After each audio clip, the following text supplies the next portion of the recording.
Incentives and motivation.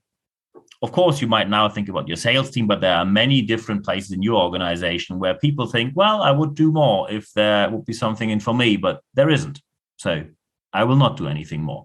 Many of the incentive systems which we're going to talk about today are completely outdated. And now we have to first look into why are we still facing so many outdated moments of incentive, of either incentives or a desperate attempt to motivate people, and all these are not working.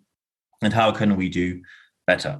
So first part of the problem, when your incentive system was designed 5, 10, or even more years ago, you have to look into it. It is impossible that you have one incentive system and that works for decades because times change and the demands of the people change. Back in the days, you said X% of the revenue and you pay people money. This is not how many people work today. So when your system is outdated, you have to look into it. Second part of the problem is often these systems were designed by someone who was never affected by it. So when you have the controlling department or the HR department who probably do not receive any incentives or motivation, by the way, that's also part of the problem. When you allow people to design a motivation, incentivization system or commission system, whatever you want to call it, and these people are never affected by it, that of course never works. You need someone who you can trust, who's going to work with you on the new system. When you now, by the way, say, well, no one here stays longer than 5 years, so there's never someone we trust that much, well, then you need to work on your leadership skills to keep people longer than 5 years. However, in most organizations, you have people who you really trust, who will give you an honest feedback, what is going to work and what is not going to work. Unfortunately, and that's also a major part of the problem, many of these systems are designed in one way. They say, we expect the most and want to share the least. And please stop putting these ideas on paper or any digital system. Back in the days when unemployment was high, people were looking for work.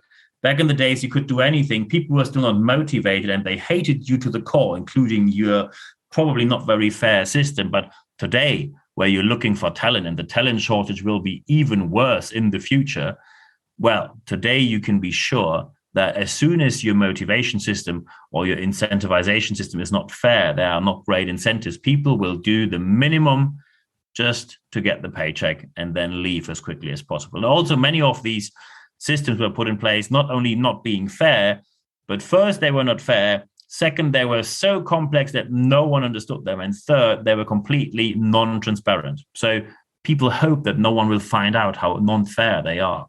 And of course, people found out. Even worse is when leaders become envious. I just give you an example. A couple of years ago, I talked to a hardware, IT selling company and said, what is the issue with your motivation of the employees? Because they asked me about it. And they said, well, people only do the bare minimum to reach their goals, and then they stop working. And we want sales teams to work the whole year and not stop in October, November when they reach their annual goal. So I asked them from details, and I found out that there's an incentive system with a commission. So a certain commission of the revenue was paid out to the employees. I don't know why people incentivize revenue and not profit. That is the first part of the problem. However, then I asked the question, so when people go higher than the 100%, so they overachieve their goal, what's the commission on that? And then the leader said, none, zero, not a penny. And I asked, why is that? They said, well, because people should focus on developing the accounts and blah, blah, blah, yada, yada, yada. Not really any reason which is reasonable or logical. So I asked, well, maybe you can motivate them by just lifting this 100% cap so people can get as much commission as they want when they bring in more money. And then they said, and I quote word by word, we cannot do that because then some salespeople make more money than people who sit on the board. And here we are, straightforward envy. So when you have people on the board who are envious about what you can achieve as an income, when you're envious about what your salespeople, for example, just to pick one example, when you are envious about what your salespeople make, here's the top tip: sit there, become a salesperson, do it by yourself. So when you have leaders driven by envy, you either need to talk to them and they need to reconsider their attitude, or even they need to reconsider their position, and you have to question if you have the right leaders on board. If envy caps other people's incentives, you have leaders who have not understand the 101 of leadership. So, of course, now we have to talk about how to do it better. And of course, the first question always is, should you often, especially via email, people will ask me, oh, do you think that we should cap commission for salespeople? Because that is the most commonly asked question. And here's the answer. No, but. And the but is very important. So no, there's no cap. However, there are certain types of businesses, not many, but certain types of businesses. I'll just give you an example, where the brand is so important that the brand does the majority of the sale and not the salesperson does. I'll just give you an example. When a large corporation puts a public bid, a public tender out there and says, we need people who are able to deliver hardware in 80 different languages, in 130 countries, 24/7 support in all of these languages, there are not many vendors on the planet who could do so. No reasonable CIO will ever sign a deal giving that to a mid-sized company. So you will always see the same brands, if it's Dell or Lenovo or however you want to call them. Some of these big brands will get the deal. And the reason is because people trust the brand. And the brand was not built up by the sales employee. The brand was there before. Some sales employees think that they built up the brand, but these people are suffer from megalomania anyway. So when the brand does the deal on these global mega deals, then the commission should be capped because the brand did the majority of the sale here. But these are very rare occasions. And immediately, some mid-sized business now will say, oh, but in our region, the Mr. Miller Computer Sales Trading Incorporated or Limited, well, we are known in the region. So in our region, I'm going to cap the commission. No, you won't. I am talking about global brands. The principle behind that is you want more, you share more. And that is reasonable. I don't expect you to give a higher share. It is the same share as before. But capping commission, especially when people work in sales, means capping motivation. And I also get to at the end, I talk about the point that many people will make now. When you cap the commission, you cap people's motivation there as well. Of course, in return, when you offer higher bonuses, you have the right to ask for a lower base income. Of course, you could, for example, also say, I don't want to pay any base income or any base salary. Then, of course, you can work with, for example, free sales associates or salesmen. That's also an option, but they ask for very high commissions for a good reason. So the more you are willing to pay them at the end of the day as the final income, then, of course, the base salary can go down. That is, of course, always a deal. However,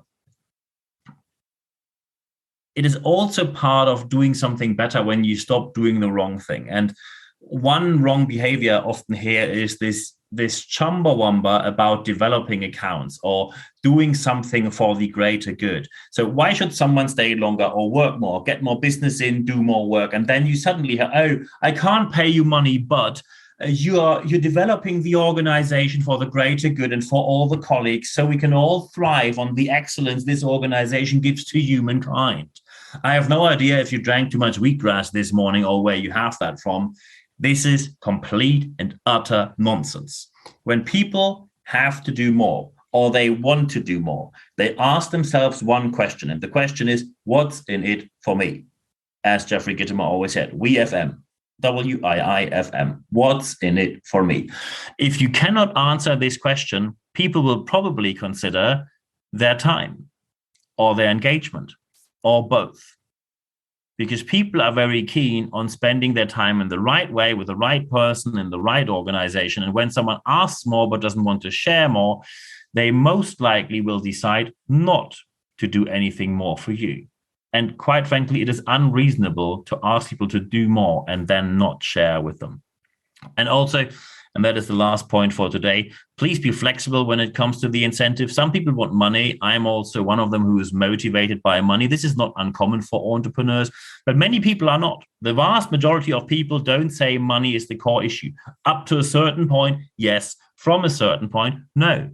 When you ask people from a certain point of income, when you look at the actual studies, you find this point somewhere around the $70,000, $80,000 mark, where many people say, well, I have enough money. I'm getting along well. I need more time, for example, with my friends or my family. I want to travel. Also, I don't like how much taxes I pay. So maybe you can give me something else, for example, a company car or Amazon gift cards, or I want to study again. Could you pay for my education and tuition fees and give me the time off for that, etc., etc., etc. Whatever people want, serve their needs.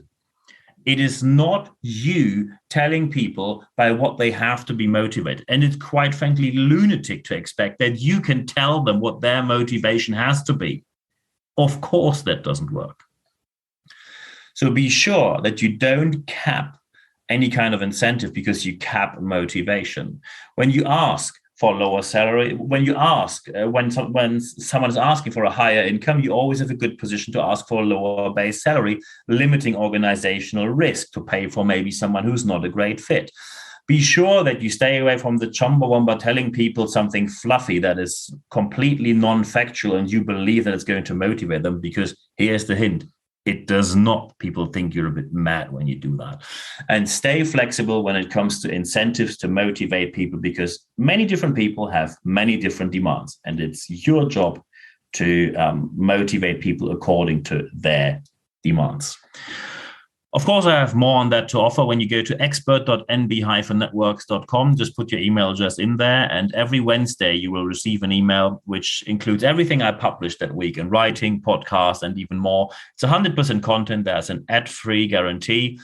It's very important that only via this expert letter, you get free access to everything. On many other platforms, my articles, etc., you have to pay for them. So only via the email, you get it for free. And when you now say, well, I have a very specific question, can I get in touch with you? Yes, of course you can. Of course, when you now say we have something very specific, we need someone for training, speaking, coaching, consulting, mentoring, or project interim management, let me know. I'm happy to help you with that.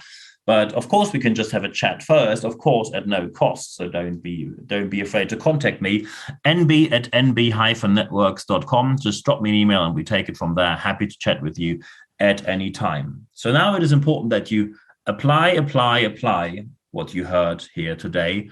And when you're maybe not in a leadership position, you might start to give a hint or suggest it or give advice to someone that there is work to be done. And then you can be part of that project to design it and implement it the right way. Because only when you start to apply, you will see the change in your organization that you definitely want to have. So I wish you all the best implementing this in your organization. And for this week, there's only one thing for me left to say. Thank you very much for your time.